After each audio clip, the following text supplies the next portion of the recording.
काय म्हणताय? गुलाबी थंडी सगळ्यांना आवडते. मी पण बघा कसा स्वेटर घालून बसलोय ते. आमचं कोल्हापूर फार 14-15 डिग्रीला आलंय. पुणे नाशिककर तर फार गारठूनच गेलेत. आणि हवामान विभाग म्हणतोय की अजून थंडीची लाट येणार आहे. या थंडीमध्ये काय काय आजार उद्भवतात, साधारणपणे ज्येष्ठ नागरिकांनी काय काळजी घ्यावी, हे आपण जाणून घेऊया आजच्या व्हिडिओमध्ये. कारण आज आहे senior citizen health awareness day आणि winter care and immunity day. आता या दोन्हीचं औचित्य साधून मला तुम्हाला सांगावंसं वाटतं की ज्येष्ठ नागरिकांना या काळामध्ये होणारा सगळ्यात मोठा त्रास म्हणजे दमा किंवा खोकला. गार हवेमुळे आपल्या शरीरामध्ये एक वॅगस नावाची नाडी असते. ही नाडी स्टिम्युलेट होते आणि त्यामुळे फुफ्फुसामध्ये म्युकसचं प्रमाण म्हणजे कफाचं प्रमाण वाढून जातं आणि मग खोकला यायला सुरुवात होते. हा खोकला अनेकदा छाती भरून न्यूमोनियामध्ये रूपांतरित होतो. ज्येष्ठ नागरिकांच्या आरोग्याच्या तक्रारी थंडीमध्ये जास्त वाढतात. म्हणूनच आजचा दिवस WHO ने senior citizen health awareness day आणि विंटर डे असा एकत्र डेझिग्नेट केलेला आहे. काय करावं सिनियर सिटीजननी? थंडीपासून बचाव तर केला पाहिजे. यासाठी सगळ्यात उपयुक्त गोष्ट म्हणजे थर्मल वेअर किंवा विंटर वेअर. जे थर्मल असतात हे कपडे अंगामध्ये त्वचेबरोबर चिटकून घातले जातात. त्यामुळे अंग गार पडत नाही, अंग उष्ण राहतं, अंगातली उष्णता बाहेर जात नाही. स्वेटरपेक्षा थर्मल खूप प्रभावी असतात. साधारणपणे अशा पद्धतीने जर खोकला झाला थंडीच्या दिवसामध्ये तर होमिओपॅथीमध्ये अनेक औषधं उपलब्ध आहेत. Caucus कॅक्टाय, antimonium tart, antimonium sulph अशा अनेक औषधांच्या सहाय्यानं आपल्याला पुढे होणारा निमोनिया किंवा रेस्पिरेटरी इलनेस आपण टाळू शकतो. विंटरच्या काळामध्ये आपली इम्युनिटी कमी झालेली असते. अशा वेळी योग्य आहार विहाराबरोबर होमिओपॅथिक औषधांच्या सहाय्यानं आपण आपल्या शरीराची काळजी घेऊ शकतो. ज्येष्ठ नागरिकांना भेडसावणारी दुसरी समस्या म्हणजे ड्राय स्किन, ज्याला आम्ही सेनाइल डर्मॅटायटिस म्हणजे वृद्धाप काळामध्ये होणारा डर्मॅटायटिस असं म्हणतो. साधारणपणे वृद्ध व्यक्तींची स्किन थंडीच्या दिवसात कोरडी होते. अशा कोरड्या त्वचेमुळं खाज सुटते आणि खाज अत्यंत बेचैन करून सोडते. साधारणपणे व्हॅसलीन, नेव्हिया वगैरे अनेक कंपन्यांची विंटर क्रीम आजकाल बाजारामध्ये पॉप्युलर झालेली आहेत. याच विंटर क्रीमचा उपयोग तर जरूर करावा. या विंटर क्रीम बरोबर आपण जर काही होमिओपॅथिक औषध आहे जसं की पेट्रोलियम 30 आहे, ग्राफायटिस आहे, आपल्या प्रकृतीनुसार अनेक औषधं होमिओपॅथिकची औषधं आज मार्केटमध्ये उपलब्ध आहेत.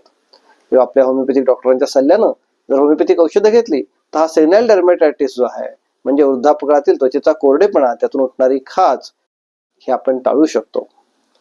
दुसरे आजार या थंडीमध्ये वृद्धांना सतावतात ते म्हणजे सांधेदुखी. थंडीच्या काळामध्ये सांध्यांची दुखणी फार वाढतात.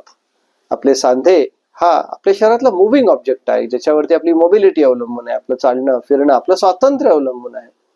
थंडीमुळे जर सांधे धरले तर आपल्या स्वातंत्र्याला बाधा येते, जेणेकरून आपल्या जगण्यातला आनंद हिरावून घेतला जातो. यासाठी होमिओपॅथीमध्ये अनेक चांगली औषधं उपलब्ध आहेत. जसं की कॅल्केरिया फ्लोरिक आहे, पेट्रोलियम आहे, ॲलोसॉक्रोटिना आहे.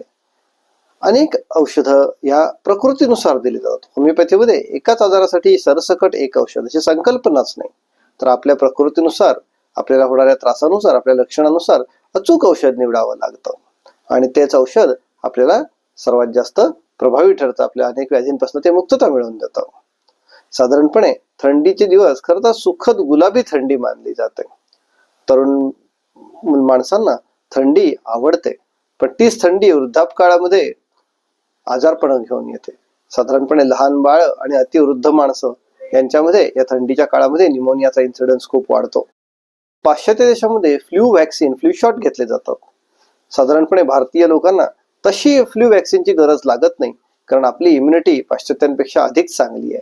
मात्र तरी या काळामध्ये इन्फ्लुएन्झा व्हायरस आणि RSV रेस्पिरेटरी सिन्सिनाटी व्हायरसच्या केसेस वाढताना दिसतात, ज्यामुळं फार काही गंभीर आजार आपल्याला होत नाही, पण क्रॉनिक कफ, सतावणारा खोकला, आडवं झालं की येणारा खोकला याचं प्रमाण खूप जास्त आढळून येतं.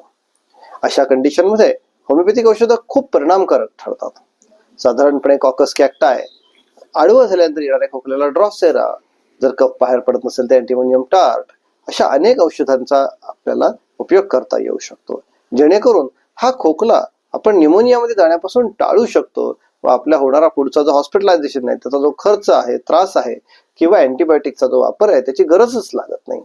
होमिओपॅथिक औषध जर योग्य वेळी घेतलं तर आपण अँटीबायोटिकचा वापर टाळू शकतो, जेणेकरून आपली आर्थिकही बचत होते. तसेच आज जगाला भेडसावणारी अँटीबायोटिक रेझिस्टन्स म्हणजे प्रतिजैविकांचा अतिवापरामुळे होणारे जे नुकसान आहे, हेही आपण होमिओपॅथीच्या सहाय्यानं टाळू शकतो.